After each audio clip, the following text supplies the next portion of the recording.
அஸ்ஸலாமு அலைக்கும் ஃப்ரெண்ட்ஸ், வணக்கம். Welcome to Rahmi's kitchen. Hello friends, இன்றைக்கி நம்ம இட்லிக்குள்ளே சாப்பிட்றதுக்கு வேண்டி சட்னி பண்ண போகிறோம். தக்காளி வெங்காயம் வச்சு சட்னி பண்ண போகிறோம். அதுக்கு தேவையான பொருட்கள் எல்லாம் எடுத்து ரெடி பண்ணி வச்சுருக்கிறேன். ஒரு 1.5 டேபிள் ஸ்பூன் அவ்வளோ எண்ணெயை ஊற்றிக்கிட்டு வெங்காயம் போட்டுக்கலாம். இது 2 வெங்காயம் இருக்குது, பெரிய 2 வெங்காயம் இருக்குது.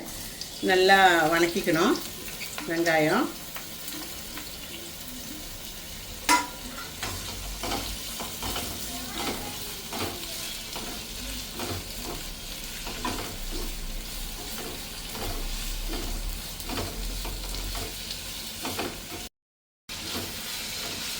வெங்காயம் கொஞ்சம் ஒரு 1 மினிட் ஆனோடனே தக்காளி போட்டுங்க. வெங்காயம் தக்காளி நல்லா உடஞ்சி வேகணும்.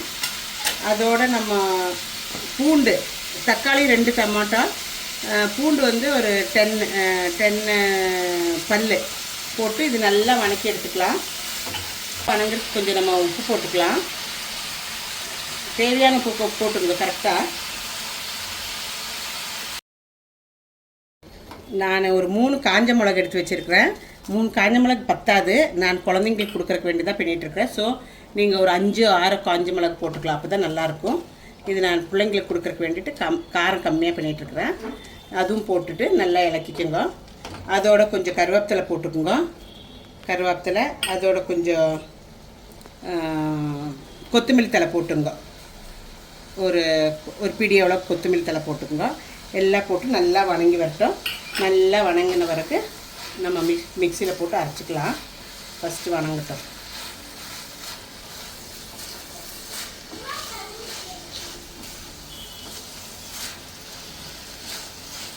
பாருங்க ஃப்ரெண்ட், நல்லா ஆயிடுச்சு, எல்லாமே வணங்கிருச்சு. இப்போ இது நம்ம ஆஃப் பண்ணிவிட்டு ஆறின பிறகு மிக்சி கிரைண்டரில் போட்டு அரைச்சிக்கலாம். இது பாருங்கள் நல்லா ஆயிடுச்சு, எல்லாமே உடஞ்சிருச்சு, தக்காளி எல்லாமே உடஞ்சிருச்சு. இப்போ ஆஃப் பண்ணிவிட்டு அரைச்சிட்டு டேஸ்ட் பண்ணுறதுக்கு காணிக்கிறேன். வணக்கி வச்ச தக்காளி வெங்காயம் எல்லாம் ஆறிடுச்சு. நம்ம மிக்சி ஜாரில் போட்டு நல்லா நைஸாக அரைச்சி எடுத்துக்கலாம். பாருங்கள், இப்படி மிக்சி ஜாரில் போட்டு நல்லா ஸ்மூத்தாக நைஸாக நீட்டாக அரைச்சி எடுத்துக்கலாம். ஓகே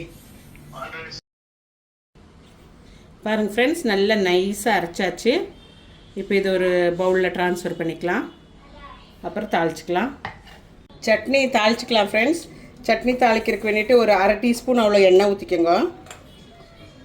ஒரு 1/2 டீஸ்பூனு, ஏன்னா இது ஆல்ரெடி எண்ணெயிலேயே வணக்கி இருக்கிறனால 1/2 டீஸ்பூன் எண்ணெய் போதும். எண்ணெய் காஞ்ச வரைக்கும் நமக்கு கடுகு உளுந்து பருப்பு போட்டு தாளிச்சிக்கலாம். ஒரு 1/4 டீஸ்பூன் கடுகு, 1/4 டீஸ்பூன் உளுந்து பருப்பு எடுத்து வச்சுருக்கிறேன். அது 2 போட்டுக்கலாம் தாளிக்கிறதுக்கு. பர்ஸ்ட் ஆன பிறகு ஒரே ஒரு காஞ்ச மிளகாவும் 2-3 கருவேப்பிலை எடுத்து வச்சுருக்கிறேன், அதுவும் போட்டுக்கலாம்.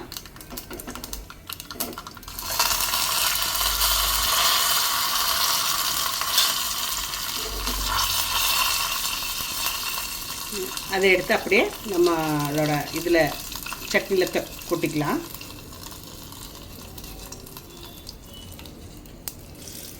அவ்வளோதான் பாருங்கள் ஃப்ரெண்ட்ஸ், எம்மியான சட்னி ரெடி.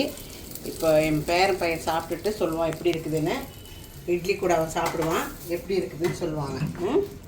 கொடுக்கட்டும் அவனுக்கு. Yummy and tasty. Do Naifa have and see? Yes, I'll have now. இருக்கு சொல்லுமானே. சட்னியா? Okay. Dipping the chutney. How is it? Friends, the idli with the chutney is very, very, very good. Please like and subscribe to this channel. Please support my grandmother. Thank you, Jano. Bye.